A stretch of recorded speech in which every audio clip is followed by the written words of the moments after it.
Welcome to this second lecture on cycloconverter. In this lecture, we will learn about three-phase to single-phase cycloconverter. So in three-phase to single-phase cycloconverter, we are assuming our load as single-phase load, either lamp load, that means R load, or RL load, means single-phase induction motor. Now we want to control the frequency of the output voltage. So for testing purpose, assume that we have taken a load here, that is AC load, and we want to give an alternating voltage with variable frequency. So for this we are going to make use of a dual converter topology, which will act here as three-phase to single-phase cycloconverter. So using two full bridge converters, we can operate this cycloconverter for getting variable frequency to the load. So first, it consists of two full converters, three-phase full converter. So this is called as positive converter or converter 1, which is fed by three-phase AC supply, and it consists of total 6 thyristors, which is driving our load into forward direction, or which is providing positive voltage and positive current. Now as load needs negative voltage, we have to connect one more power converter, that is one more three-phase full converter in anti-parallel, which is generating a negative voltage and negative current. So in this way, our three-phase to single-phase cycloconverter consists of two full converters which are connected in anti-parallel and which are fed by three-phase AC supplies.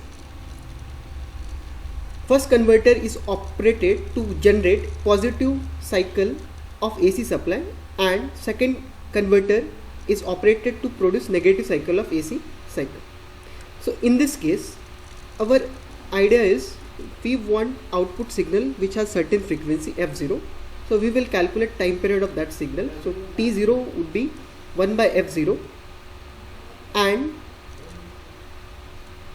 this total time will be divided into 0 to t by 2 and t by 2 to time period t, and in first interval, that is from 0 to t by 2, we expect positive voltage and current, and from t by 2 to t we expect negative voltage and negative current, so that output will be symmetrical.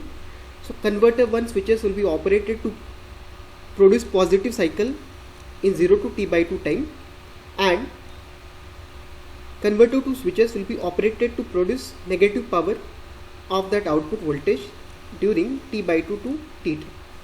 Now let us understand few more details of this converter. So this consists of three-phase full converters. It is also called as 6-pulse converter, which are connected in anti-parallel and which are connected in bridge form. We know that single three-phase full converters has ripple frequency of 6 times of fs. If input has frequency of 50 Hz, ripple frequency will be 300 Hz, and that's the reason why we are preferring three-phase full converters over single-phase converters, because filtering requirement has been reduced. Here we are going to make use of non-circulating dual converter topology. Here these two converters will not be operated as dual converter, instead they will be operated to get positive voltage and negative voltage. So in non-circulating type cycloconverter, first converter is operated for 0 to t by 2. In that time, converter 2 is blocked. That means gate pulses of converter 2 are removed. When we want negative cycle, converter 2 switches are operated, whereas gate pulses of converter 1 are removed to turn it off.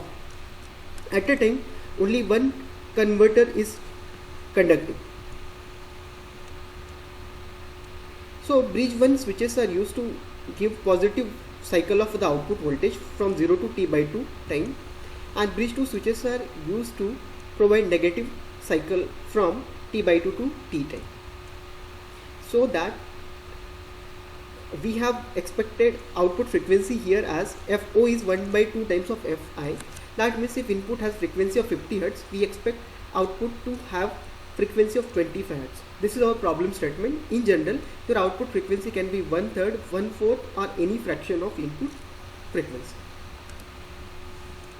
Now to understand the operation of this 3-phase to single phase cycloconverter, we need to understand operation of two converters which are placed here, converter 1 and converter 2. These are two 3-phase full converters. So let us understand how can we get positive output from converter 1 and how can we get negative output of converter 2. Now here firing angle of both the converters are set same. Once you understand operation of converter 1, you can easily understand operation of converter 2. Only thing is converter 2 output will be similar in amplitude, only its polarity will be reversed. So we will focus on operation of converter 1. Once you understand that, you can easily copy the operation for converter 2. So let us go into the operation part. So here we will take converter 1 first. Here you can see it is fed by 3-phase supply ABC. Will be the input voltages. It consists of 3 switches, 1, 3, 5, 2, 6 and 4, and assume that you are providing power to the highly inductive load. So output current is assumed as continuous current. Now in order to understand this operation, you have to recall the 3-phase control rectifiers. In that you have to focus on 3-phase full converters. So we understood that in 3-phase full converter, each switch conducts for 120 degree and each switch conducts in pair for 60 degree. Together, if switch is conducting with two switches, it will conduct with 60 plus 60 degree. That means total conduction would be for 120 degree. At a time, only one switch from upper group and lower group will be turned on. So it will be either 6-1, 1-2, 2-3 and so on. When any two switches conduct, they connect the line voltage to the load. For example, when 6 and 1 is conducting, it is connecting voltage AB to the load voltage. So output voltage is consisting of so many phase voltages which you get by turning switches at particular time. So let us understand this operation in detail. So this is converting 3-phase AC voltage into DC voltage. For 0 to T by 2, we expect positive voltage. So we have to turn on converter 1 till T by 2 time.